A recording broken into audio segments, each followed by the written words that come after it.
Good evening. I'm very glad to greet all of you here, and I'm very thankful for your attention to the situation of Soviet Jewry here in Israel. There are two main issues that are very important for us right now. I'm going to share with you.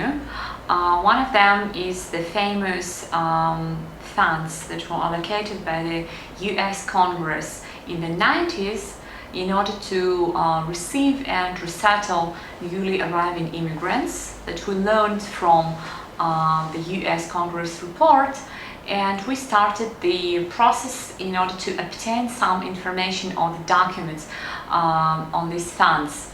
As we learned from the US Congress report in the 90s, there were grants and loans in the total amount up to $10 billion that were specifically allocated in order to help to Israel to receive properly the wave of immigration from the former Soviet Union. So what happened with these funds?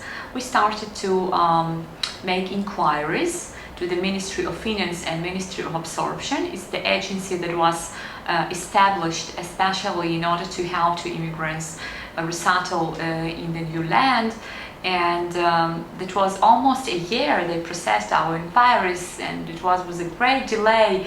They gave some responses, but most important that even when they gave the response, they responded that they don't know anything about these funds, and we had no remedy but to apply to the court. We started special court procedure. It's called administrative petition with Jerusalem District Court sitting as a court for administrative affairs, and we filed a special petition to move the court to make ministries serve us with the documents. When ministries of course responded that a lot of time passed and they don't know where the documents and such, until it was the hearing held on May 13th last year, where the court actually delivered judgment ordering the ministries to serve the documents in the period of 30 days.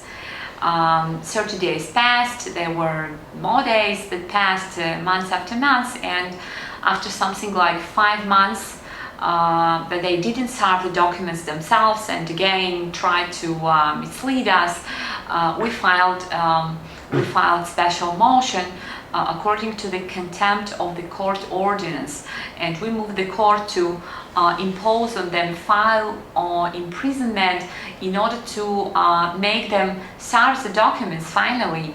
And what was very interesting, they filed again the response saying that they don't have anything, and we tried to convey to the court they're obviously lying, because there were two parts in the judgment, and they even didn't try to implement the first part, while about the second part they just didn't try to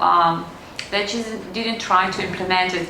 But the court finally denied our motion, saying that of course they tried, they conducted another search, they looked after the documents, they didn't find. So it's impossible to say that the ministries evaded implementing the judgment. So the conclusion from all this is that all this money is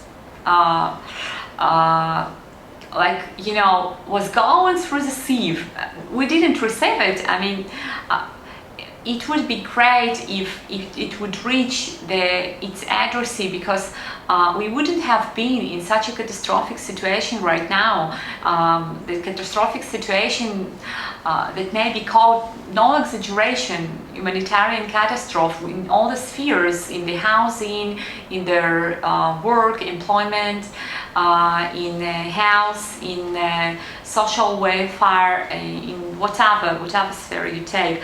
But of course, the most important sphere is the housing, because for every person, and specifically for Jew arriving in the new land, house is the most important thing. So how the state resolve this problem of housing for the new immigrants in the 90s, back in the 90s, the same 90s, in order to resolve this problem, hastily, the government approved purchase of some 11,000 of prefabricated houses. It's a one-story building made of, drywall or plaster, and it was all these houses were constructed, were installed in the southern cities of Israel, like Beersheba, Arad, Ofakim, Netivot, and some other cities. After a certain period in use, all these houses became damaged beyond repair. It was impossible to use them, but the worst thing is that it appeared that termites and some other pests that inhabit a Negev desert, they're not averse at all to eat these plywood walls and floors and dividing walls. So what happened is that no pretreatment was conducted in the area that was planned for construction of these houses. As a result, barracks eaten by termites crumble. They are crumbling. These floors and dividing walls are breaking down. They absorb moisture. Wooden beams are rotting. Roofs are leaking.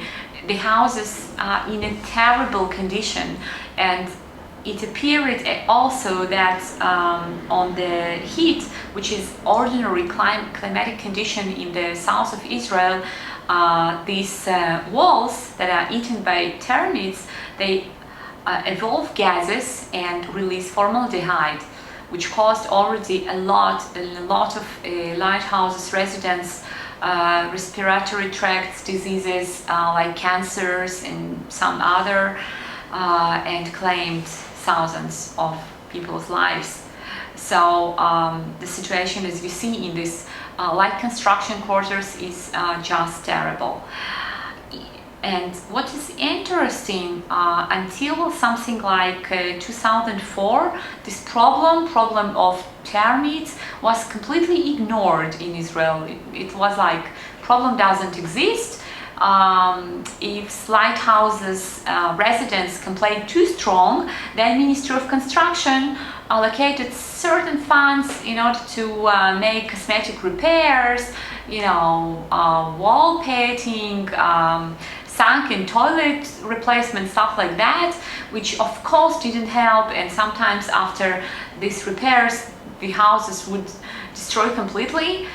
But the problem was not recognized. And then certain lighthouses residents were united under NGO. There were few, but a specific NGO I'm speaking about, it's Association Home and Family. The head of association, Lydia Zilberstein, now late Lydia Zilberstein, who died from cancer, unfortunately. And they united under this association, and they put two main goals. One was to make a government to make it recognize termites problem, that it exists, and another one to adopt some state program in order to reconstruct these houses and maybe even destroy them and replace them with houses from conventional materials, because these barracks proved impossible to live in. And they started complete, pilgrimage on the Sorny path, if I can call it like this, because they passed parliamentary commissions, they passed legal processes and inspections by state controller. And where it stands now, at first in the parliamentary commission, what they did succeed to do, they succeeded to bring it to the recognition, the problem of termites, because before that Ministry of Construction would only respond, there are no tournaments and they will never be. They didn't recognize the problem itself. So right now the problem is recognized, and the Ministry of Construction started, back then, to make persecution. Of course, this persecution, it was at the tremendous costs, at the costs that were more or less equal to the cost of capital construction, and of course it didn't bring any results. It didn't cause any significant harm to the termites. That may not be said of the lighthouse's residents, because again it was made with certain materials that would cause diseases, and condition of people who were already sick got worse, but nobody was interested in this. Another thing that it was made already in the ready houses that stood already for certain years, and it could not be effective because termites live deep underground, and it had to be a pre-treatment, but there were tremendous amounts of money wasted on this. Actually, this specific fact that a lot of money was wasted, it was even noted in the State Controller's report, which was published in 2008 by State Controller Michael Lindenstrauss, that made a very, very deep, very vast inspections of the area, and he wrote that these useless repairs that don't give any result, they don't lead up to anything, to any solution of this problem. We have to make this differently, and state has to recognize that it's impossible to live in these houses. These houses became damaged beyond repair. This was all notified in the State Controller's report, but the sick folder, it was left on the shelf of the State Controller's office, and it didn't bring to any specific result. So these members of the association Home and Family, they had to file a statement of claim. At first, statement of claim was filed with the court of Jerusalem district, because it was for 39 million shekels. So it was filed in 2007, and only it was annulled in that court, and only in 2011 some substantial decision was given in their second statement of claim that was already filed with the district court of the Central District, where it was delivered by the judge.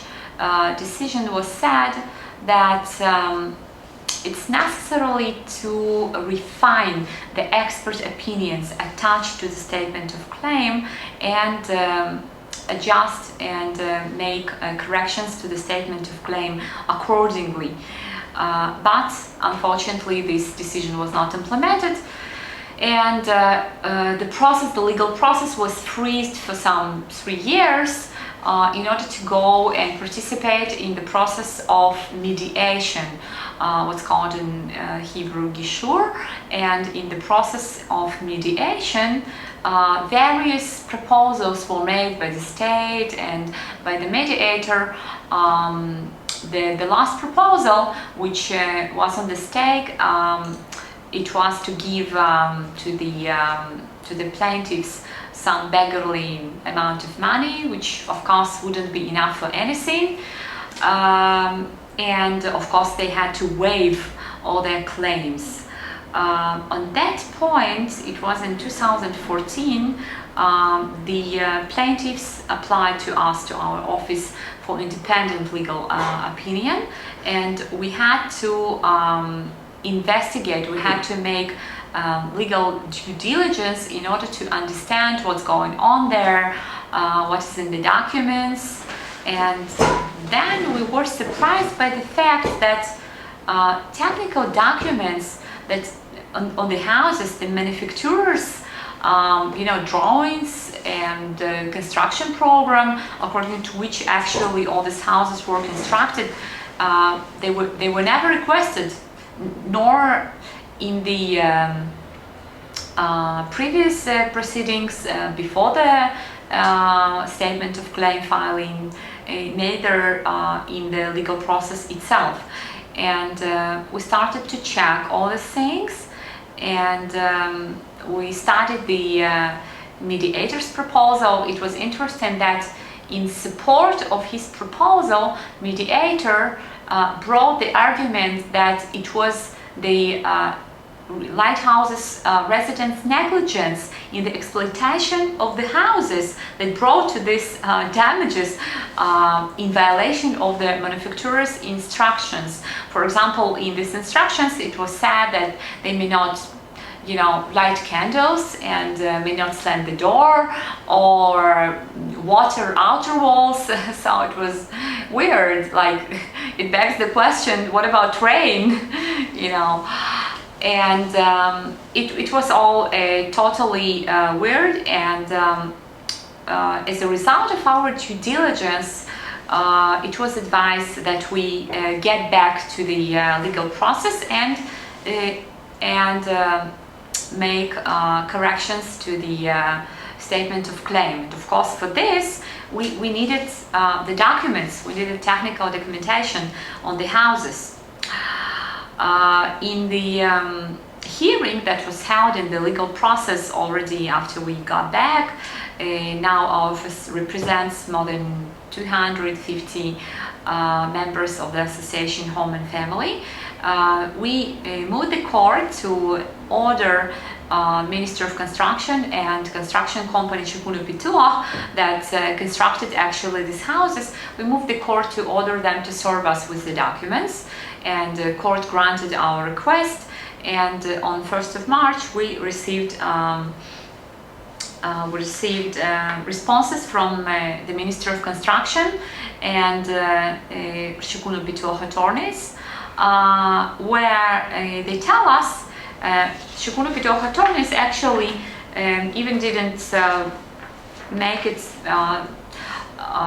their own documents. They wrote like 2 handwritten lines on my letter saying that after 20 years the company of course doesn't possess any documents, any technical documentation on the houses, which is completely weird. Like, these houses don't have any legal basis right now. What is interesting is that all these lighthouses residents pay mortgages on the houses, and somehow the banks didn't lose mortgages documents, so the mortgages are paid, are duly paid. Of course, we're preparing a special motion to the court in order to order the ministry and Shikunu Pituah to look for documents and serve us with documents. And what we are doing simultaneously, we started actually before the hearing. We found in one of the technical specifications of the houses that almost all of these houses were produced by the US companies. For example, we found one house's model which is called Winter House Amos, which was produced by Green Mountain Panel company in the US, and we applied to the company. There were a few letters. There was a letter of November 13th, November 21st, January 8th, and in February we sent a reminder again asking them for confirmation that they produced actually these houses. We found it also on the map on their website, but administration of the company ignored so far all our applications. And another thing that happened, which is also very interesting, that once I succeeded to catch them on the phone. I spoke to the sales representative of the company, Mr. Anderson, and I was told that although he knows about the project, but he believes that it will be, as he told me, extremely difficult to find any documentation right now on the houses, because it was a long time ago, and of course there are no administration staff and sales representatives, nobody in the company that knows something about this. So we had no other remedy again. We had to advance somehow this documents receipt, so we applied to the FBI and American consulate. We stated all our efforts to obtain the documents, and we told them that we are asking them for assistance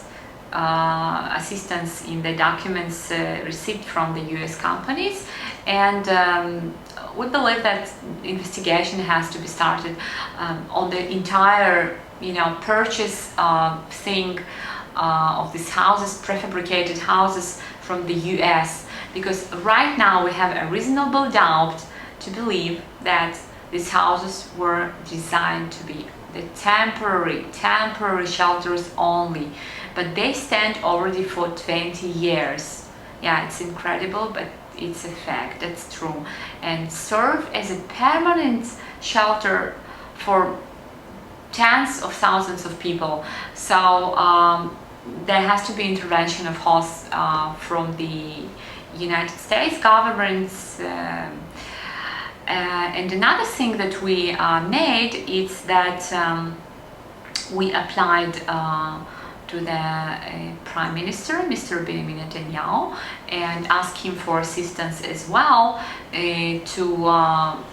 to help us to obtain some documentation, because all the ministries and officials they deny our requests, and we cannot obtain any information.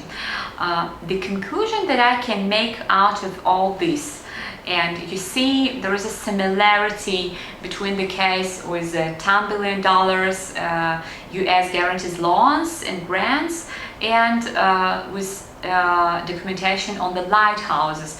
There are no documents, there is no money. So the conclusion is that Ministry of Construction, and in that case there were ministries of Finance and Immigrant Absorption, but here is Ministry of Construction. It's trying to, give the people this beggarly amount of money, minimal amount that it's not enough for anything, just in order to close this topic, and in order not to let us to get to the point, to get us to the origin of these houses, and not to let us understand what was going there in the 90s, how these houses were purchased. I believe that right now even the construction ministry doesn't have a basis for its legal defense, because on basis of what are they going to manage their defense in the court if they don't have any documentation?